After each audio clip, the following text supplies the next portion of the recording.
Halo, selamat siang menjelang sore. Ketemu lagi dengan sahabat bintang. Kali ini tabletbintang.com kedatangan tamu istimewa. Juara Indonesian Idol musim ke-11. Jatuh cinta pertama kali SMA.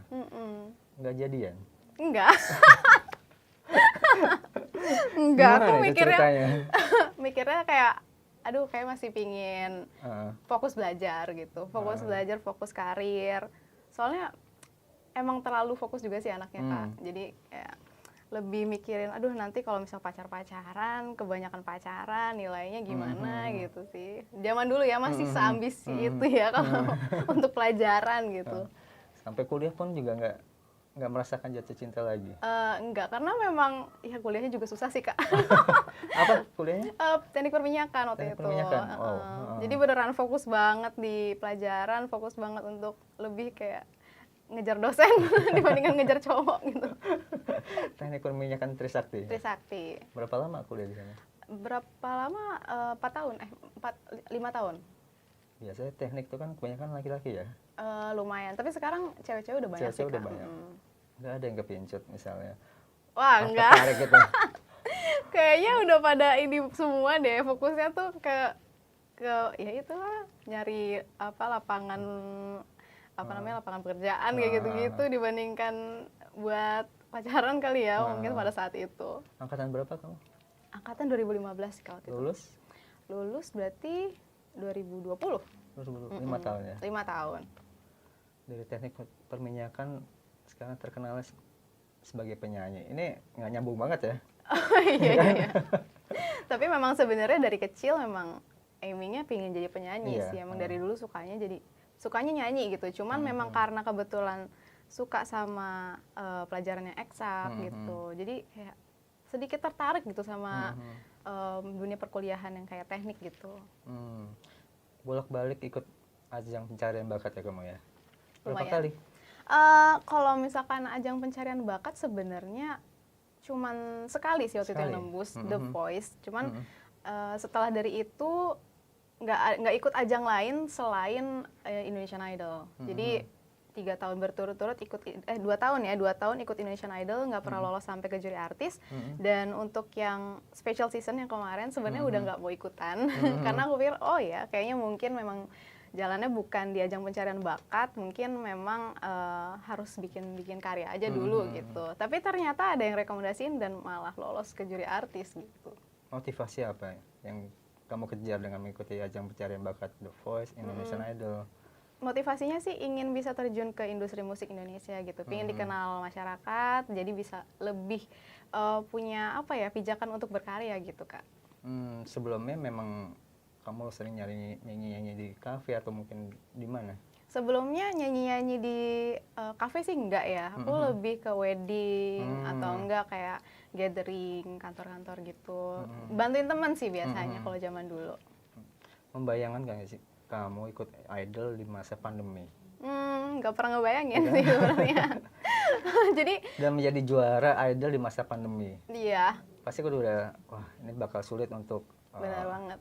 Segala macamnya lah. Iya, bahkan sebelum keluar, maksudnya sebelum lulus dari jadi Indonesian Idol gitu ya, jadi alumni Indonesian Idol pun juga sedikit kesulitan karena waktu tampil kan gak ada penonton sama sekali gitu. Karena aku terbiasa tampil di depan banyak orang, pas gak ada penonton dan cuma ada juri, kayak energinya tuh terserap gitu loh sama juri-juri gitu. Jadi itu terus dilatih gimana tiap minggunya bisa mencari supaya nggak nervous lagi dan emang bisa nyampein isi lagunya gitu kan.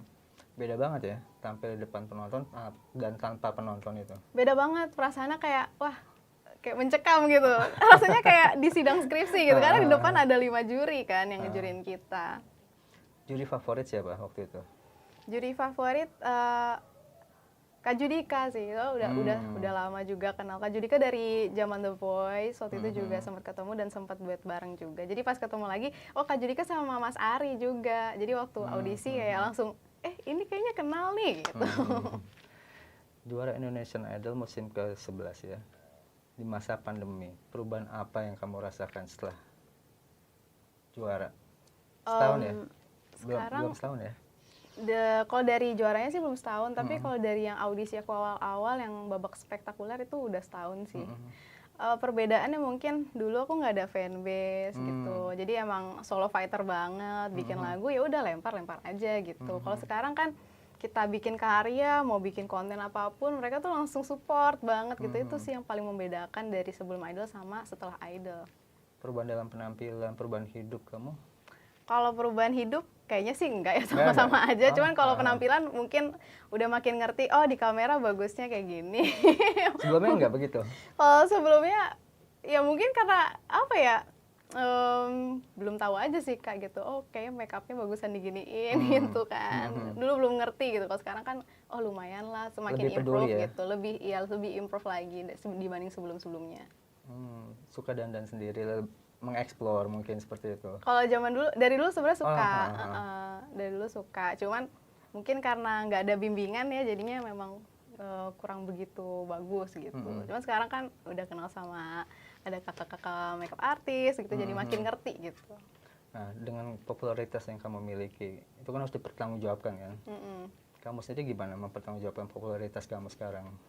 Mempertanggungjawabkannya mungkin lebih ke balik lagi ke bikin karya lagi gitu. Jangan sampai stuck di situ aja, jangan sampai berhenti karena ya udah dapat kesempatan untuk punya fanbase, punya imagination yang support aku, masa udah disupport masa aku diam aja gitu kan, stuck di tempat, jangan sampai kayak gitu. Jadi ya udah berusaha untuk berkarya terus.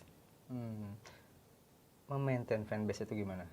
Memaintain mungkin lebih kayak sebenarnya mereka itu kayak keluarga ya Kak, jadinya kayak ya sering-sering berkomunikasi aja sama mereka. Lewat? Kan ada apa sih namanya, ada telegramnya gitu kan ya, juga di sosial media juga. Terus jadi dari admin aku kan bisa nyampein juga, atau kadang-kadang aku juga suka ikutan nimbrung ke grup bentaran doang. Terus ntar pas event-event tertentu gitu, pas mungkin aku ulang tahun atau aku lagi ada perilisan sesuatu gitu, aku suka nimbrung-nimbrung gitu. Permintaan mereka yang paling bikin kamu apa ya, apa-apaan sih ini gitu. Ada nggak sih? Oh ya? Biasanya kan fans kan minta macam-macam ya. Iya banget sih, tapi biasanya mungkin tuh fans lepas kali ya, yang maksudnya yang muncul-muncul aja gitu di sosial media. Kalau di fanbase itu yang telegram nggak ada? Kayaknya sih, tapi ada aja sih. Cuman aku nggak inget ya, cuman kayak mungkin lebih kayak ayo Kak bikin ini dong, kayak ayo dong lebih aktif lagi apa di bikin story dong gitu. Kan aku memang aslinya emang jarang main sosial media dulunya gitu. Jadi sekarang kan kayak biar mereka nggak terlalu kangen gitu ya, nggak terlalu kangen. Apa ya bahasanya? Mau menyembuhkan rasa kangen mereka kan aku harus sering-sering muncul di sosial media gitu. Jadi mereka kayak ayo dong Kak bikin story, bikin TikTok, bikin ini. Itu yang sedikit susah gitu awal mulanya. Cuman sekarang ya dicoba perlahan-lahan lah supaya bisa lebih eksis lagi. Berarti masukan-masukan mereka sangat berguna buat kamu ya? Iya sangat, soalnya masukan-masukan mereka tuh selalu aku tulis. Oh ini kayaknya bagus nih buat diikutin. Ini kayak aduh nggak masuk akal kalau yang ini, oke itu nggak usah deh kayak gitu. Nah untuk lagu-lagu baru sendiri kamu lempar ke mereka nggak pertama kali? Nggak pernah. Nggak? Nggak pernah misalnya dengerin dulu nih atau gimana? Mungkin nunggu respon. Kalau aku sih supaya tahu respon mereka seperti apa. Sebenarnya sistem aku itu suka memberikan kejutan Kak gitu. Jadinya untuk lagu itu cuman keluarga aku doang yang tahu. Maksudnya kayak mami, papi sama adik aku itu doang, sama dari orang labelnya, dari A&R-nya gitu. Jadi memang aku nggak pernah share kemana-mana, bahkan ke teman pun aku nggak pernah share gitu. Sampai rilis barulah aku share. Kenapa alasannya? Nggak tahu, udah sifatnya udah kayak gitu sih. Kayak dari dulu sukanya surprise. Tiba-tiba wah sudah ada lagu, wah sudah ada MV gitu. Berarti keluarga nomor satu untuk dikasih tahu itu. Betul, ya? Pasti keluarga sih pertama-tama. Bahkan kayak kalau keluarga besar pun juga nggak dikasih dengar sih. Jadi emang khusus mami, papi, dan adik aku. Keluarga melihat kamu sekarang seperti apa? Kalau mami papi sih bilangnya selalu bangga gitu. Terus sering banget kayak nontonin ulang video-video aku di Indonesian Idol kayak kok kamu bisa kayak gini sih Kak. Terus aku bilang ke mami papi kayak aku aja bingung Pi. Karena memang kayak oh iya mungkin saking segitu semangatnya sampai bisa mengeluarkan kemampuannya seperti itu gitu. Hadiah dari Indonesian Idol? Kenapa tuh? Udah. Udah semua lunas. Udah itu udah lama banget itu. Udah dipakai. Udah dipakai. Enggak dijual kan? Enggak. Dipakai sampai sekarang. Itu kalau kata mami papi itu history nggak boleh diapa-apain katanya. Oh, jadi pantang dijual ya? Iya, pantang katanya. hadiah dari mereka nggak sih atas kemenangan kamu kemarin? Enggak sih, kan. Jalan-jalan, mungkin ngajak, atau kamu ngajak jalan-jalan keluarga? Oh, kan kebetulan dapat hadiah juga jalan-jalan ya, jadi sekalian Ngajak mereka? ngajak mami papi. Kalau adik kan kerja ya waktu itu, jadi ya udah mami papi aja bertiga kita jalan-jalan ke Bali. Terus apa sih yang pengen kamu capai dengan menjadi penyanyi, apalagi udah terjun ke industri? Selain popularitas, selain mungkin karya dikenal, Iya. ada lagi hal-hal yang lain pengen targetnya lah? Targetnya ya, sebenarnya pingin banget, misalkan nanti bakal ada album gitu ya, pingin banget bisa ngadain konser sih sebenarnya. Iya, misalkan mungkin itu impian semua penyanyi ya, pingin bisa ngadain konser yang semua fanbase-nya, bahkan bukan fanbase aja, kayak semua orang ya, penikmat musik bisa nonton gitu. Mungkin itu sih salah satunya. Ada rencana duet?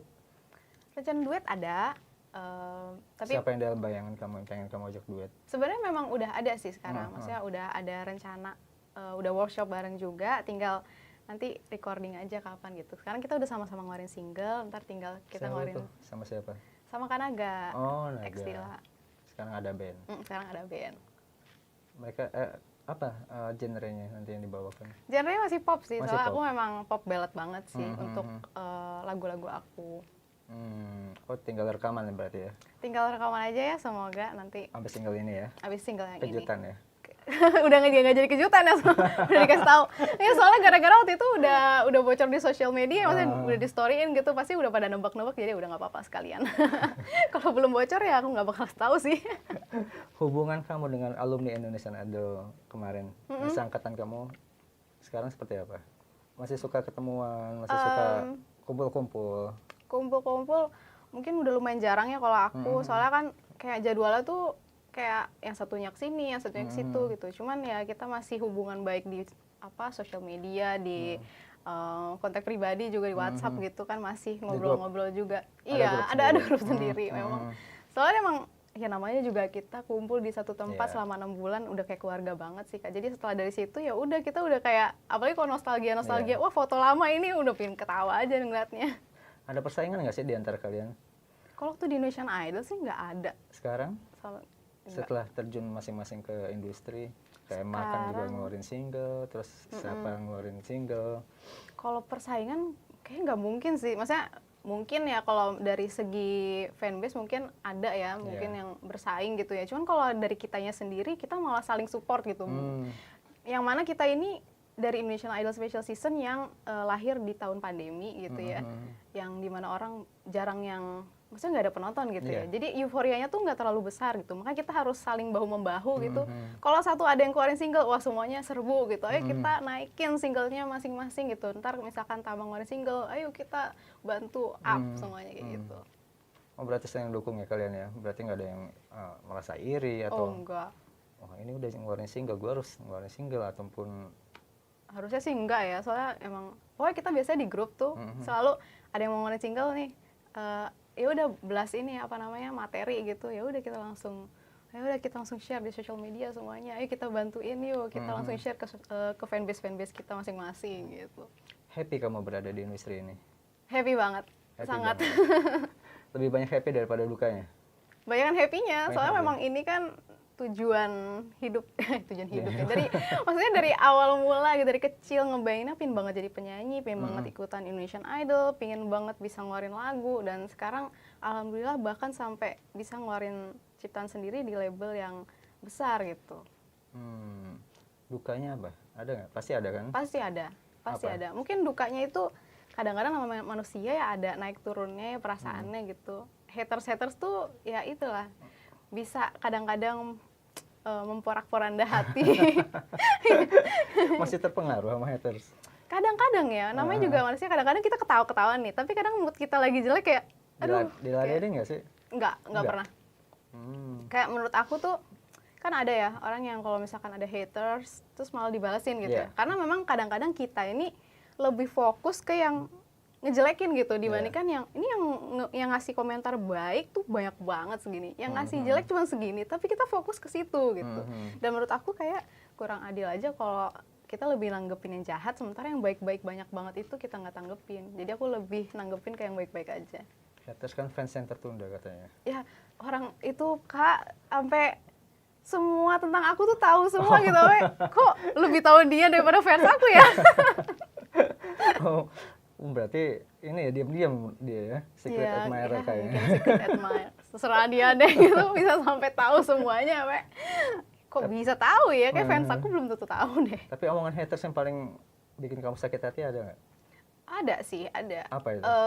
Dulu mungkin yang ngatain personality aku gitu. Kan aku memang orangnya kan dulu, mungkin sampai sekarang ya pendiam, terus introvert. Walaupun ya aku nggak mau kayak bilang kalau aku introvert gitu, nggak mau sih. Maksudnya ya namanya juga orang kan akan berkembang, belajar terus sering berjalannya waktu. Dan dia tuh menyerang personality aku, dan itu menurut aku yang sulit diubah dari diri aku. Kalau dia ngatain fisik ya itu urusannya sama yang di atas kan, ya dia dosa lah kayak gitu. Tapi kalau personality itu, aduh menghujam hati banget sih.